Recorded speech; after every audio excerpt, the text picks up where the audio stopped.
বাবা কইলাম কিছু পয়সা দাও স্যার। কি করবে? 5 টিয়া চাইতাম পারি না, তুমি শুরু করে দাও। টিয়া দিয়ে আমি কি করলাম? আমি কি দেখতে কি মনে হয় আমি উড়াই দিই সব টিয়া? কইতাম না আগে আরো এত এত টিয়া দেওয়া হয়েছে, সেটার কোনো হিসাব নাই। মদ খাই কি না, মানে এটাই তো তুমি ভাবতেছো না যে মনে করো টিয়া তোমার নিয়ে আমি মদ খাইতেছি উড়াইতেছি।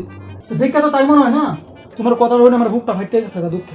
কি করে আমি পয়েট খরচা দিতে দিতে আমার পয়েট ছিঁড়ে গেল। আমার 10 বিঘা জমি বেচছে, সেই পয়েট খরচা দিতে দিতে আমি এখন ভিখারি হয়েছি। তুই আগে আমার বোঝায় কত টিয়াটি কি করবে? টিয়া কি গাছ ধরে এত টিয়ার হিসাব দেবো কেটা? বাবা তুমি আমার এই চিল্লা, এই বিশ্বাস আমার উপরে, তুমি অনুমোদন যেই টিয়া দিচ্ছ, আমি এই টিয়া কি করছি সমাজ সেবার মধ্যে কাজে লাগাইছি। আমি নানান ধরনের বৃদ্ধাশ্রম, তারপর অনাথ আশ্রম, ব্লাড ডোনেশন ক্যাম্পের মধ্যে আমি টিয়া লাগাইছি।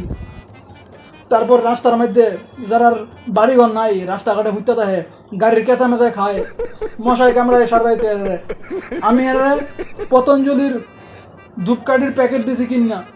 সাবাস, তুই এত ভালো ভালো কাম কথা আমি জানি না। এই যে তুই যে এত মহান কাম কথা হচ্ছে, এটা আমার বুক ফাইটটা যাওয়ার বুদ্ধি আর কি, এমন ভাব হয়েছে।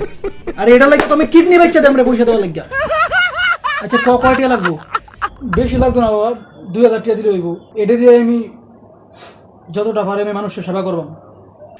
2000? এটা 2000 এত ভালো কামার লাগিয়া?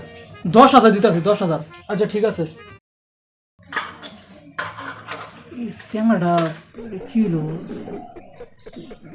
মাথা ঘুরায় নাকি পুড়ে যেতেছে? এই শূন্যতা দিঘা। হ্যাঁ কও কিরে, তোর ঝট্টর নাকি? আরে জ্বর উঠে পড়ছে, বাইরে গেছিলাম, বাইরে যে রোদ ঠাডা পুরা, রোদের মধ্যে 2 ঘন্টা খাড়ে গেছিলাম। হাসপাতাল যা। না না ওষুধ লাগবে না, ওষুধ আমি আগেই খাই আছি জ্বরের। কিন্তু 1 মিনিট, তুমি কেডা? চিনলাম না তো আমি কেডা?